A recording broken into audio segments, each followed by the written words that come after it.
Hi Pavo Cheese, I'm Lisa, and I was going to make a video showing you how I fix a pole in my Etini. Some people had requested that I do that, so hopefully you can see this well. You can see I have quite a doozy here in my poinsettia, and what you want to have is a lot of light. I've got natural light here right now, but if you're doing it at night, you want to have a really good light source. I usually sit next to a lamp and take the lampshade off. And you want some uninterrupted time and lots of patience because ones like this will take a while. Not so much hard once you figure it out, but they will take a while. Okay, so what I'm going to do is I'm going to take one side of the pole. It doesn't really matter which side, whichever way you want to go with fixing it. And you can actually split a pole in two and fix it from both sides, but I'm just going to show you one side so you get the idea. And what you're going to do is you want to put your other hand underneath right where that pole is, and you're going to gently tug on one side of the pole. I hope you can see this clearly. Oh, you also need a safety pin or needle. I'm using a safety pin just because it's what I had handy.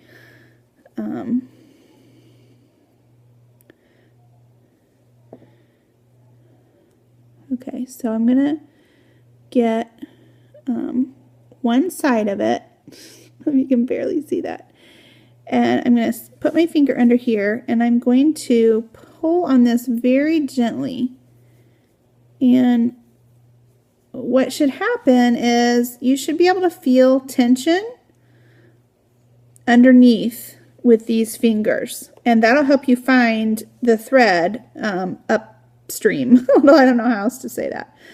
But up in the weave a little ways to where you can find the exact thread you're working on. Etinis are quite difficult because it weaves in and out underneath, and there's a lot of different threads mixed together all at once. So what you're gonna do, let's show this. You're gonna pull on this, and you're gonna feel the tension, and then you just kind of run your finger along, and wherever you feel that tension, that's where your thread's gonna be.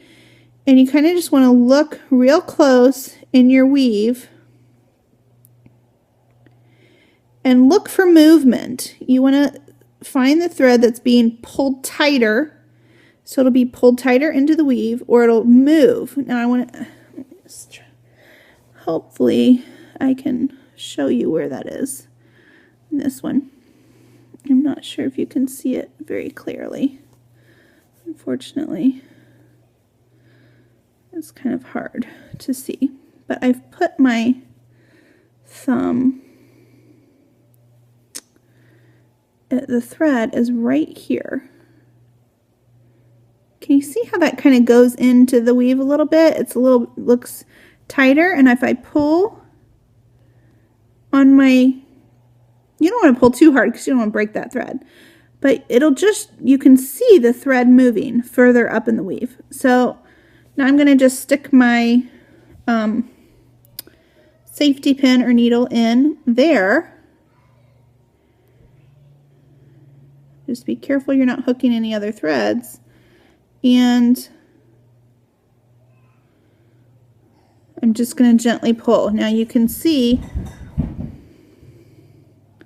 here's my original pull.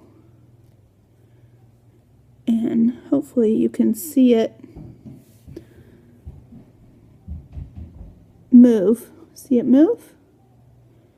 And pull into the fabric as I'm doing that. So I don't want to pull, what I don't want to do is pull the pull all the way out. I don't know if that makes sense. But here's the original pull now. It's teeny tiny. And I kind of want to leave it like that because when I wash it, it's going to tighten back up in the fabric. You can see that right there. You can barely see it. But each time you move up the weave, you're going to want to leave just a little nub of thread because when you wash it, it'll shrink back in. If you pull the entire pole every time, it's going to take you a very long time to fix it because you're moving the same amount of thread. You want to leave a little behind every time. I hope that makes sense. Okay, let me show you this again. So then I'm going to grab my pole again. I have it right here, my finger underneath, and see if I can show you the thread that's being pulled. Okay, it is right here. If you look closely, you can see the movement. See how that thread moves the wrap? So you can see that it's right there. So again, I'm just going to stick my needle in. So now you can see I have two smaller pulls. I'm going to pull it just a little bit further. And I'm going to leave just a little bit of a nub up there because that'll tighten up when I wash. So I just keep doing that and I keep moving until I have very little pull left to work with. So you can see it's already getting smaller. And I just keep moving, keep doing that. You want to move in the same direction every time. And so you got your finger or thumb or whatever underneath so you can feel that tension of that particular thread. And then you just want to look closely and look for movement. And see how far apart I am. Here's the original pull. And here's where I'm pulling it through, further down the weave. And I'm leaving just a little small nub there. And then you just keep working it like that, and eventually it'll be small enough. And what I like to do is, I kind of like to fix my pulls all at once, and then throw it in the wash, and dry it, and steam iron it to get the weave to tighten back up. So I hope that's helpful to you. It took me a while to figure that out, but that's the technique that works for me. Thanks!